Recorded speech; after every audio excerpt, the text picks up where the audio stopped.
जय श्री राम। आज माता शबरी का एक प्रसंग आता है। शबरी को बहुत से लोग कहते हैं कि तुझे राम मिलने कैसे आएंगे, वो तो अयोध्या के राजा हैं, अयोध्या के राजकुमार हैं, चक्रवर्ती सम्राट हैं। शबरी माता परेशान हो जाती हैं, रोने लग जाती हैं और गुरु मतंग के पास जाती हैं और अपनी रोने का जो कारण है मतंग ऋषि को बताती हैं। मतंग ऋषि कहते हैं, हे मैया, हमारे राजा राम जो हैं वो धर्म की स्थापना के लिए इस संसार में अवतरित हुए हैं, तो तुम्हारी प्रतीक्षा अगर सही है तो राम जरूर आएंगे। राजा राम शबरी से मिलने इसलिए नहीं आए थे कि शबरी के जूठे बैर खाने थे। राजा राम भूखे नहीं थे कि शबरी के जूठे बैर खाने आए। राजा राम इसलिए भी शबरी से मिलने नहीं आए थे कि किसी ने उनको कहा कि तुम्हारी कोई प्रतीक्षा कर रही है।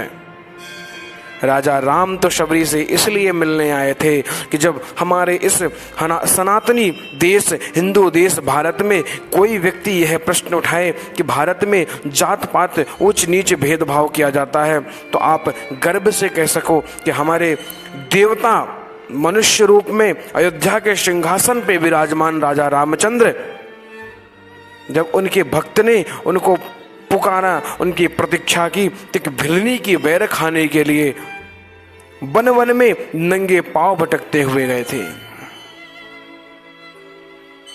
शबरी एक भील जाति से आती है, साबर जाति से आती है।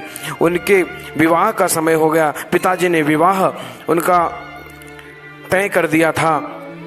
साबर जाति में एक प्रथा थी कि कोई भी शुभ अवसर होगा तो उस समय पर किसी पशु की बलि दी जाएगी। शबरी माता बहुत करुणामयी थी, पशु पक्षियों से बहुत प्रेम करती थी। उन्होंने सोचा कि मेरे विवाह पे किसी निर्जीव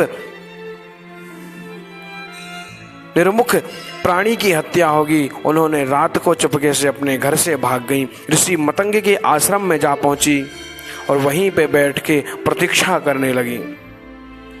शबरी माता ने देखा कि सभी ऋषि मुनि आराम कर रहे हैं। उन्होंने मन में विचार किया कि सुबह ये उठेंगे तो इनको अपने वस्त्र आदि धोने में समय लगेगा और ये भक्ति में लेट होंगे। शबरी माता ने सभी वस्त्र धोकर सुखा दिए और समुचित स्थान पर रख दिया। ऋषि आए, अपने वस्त्रों को धुला हुआ देखा, सूखा हुआ देखा, पहने और चले गए। यह क्रम सालों साल चलता रहा। ऋषि मतंग ने एक दिन देखा कि एक नारी यह सब काम करती है। ऋषि मतंग ने शबरी माता से उनके आने का सारा प्रयोजन पूछा और सब कथा जानने के बाद उन्हें अपने आश्रम में रहने की अनुमति प्रदान कर दी।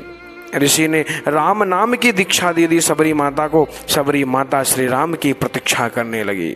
जब ऋषि का ब्रह्मलोक में जाने का समय आ गया, ऋषि शबरी माता हाथ जोड़कर कह रही है, हे प्रभु, आपके बाद मेरा कौन होगा? मैं किसकी प्रतीक्षा में यहाँ रहूं? मतंग ऋषि कहते हैं, जिस राम नाम की तूने जाप किया है वही राम एक दिन तुझे दर्शन देने अवश्य आएंगे। मैं नहीं कहता कि तुझे भगवान मिलेंगे, पर तेरी प्रतीक्षा सच्ची है, तुझे राजा राम अवश्य मिलेंगे।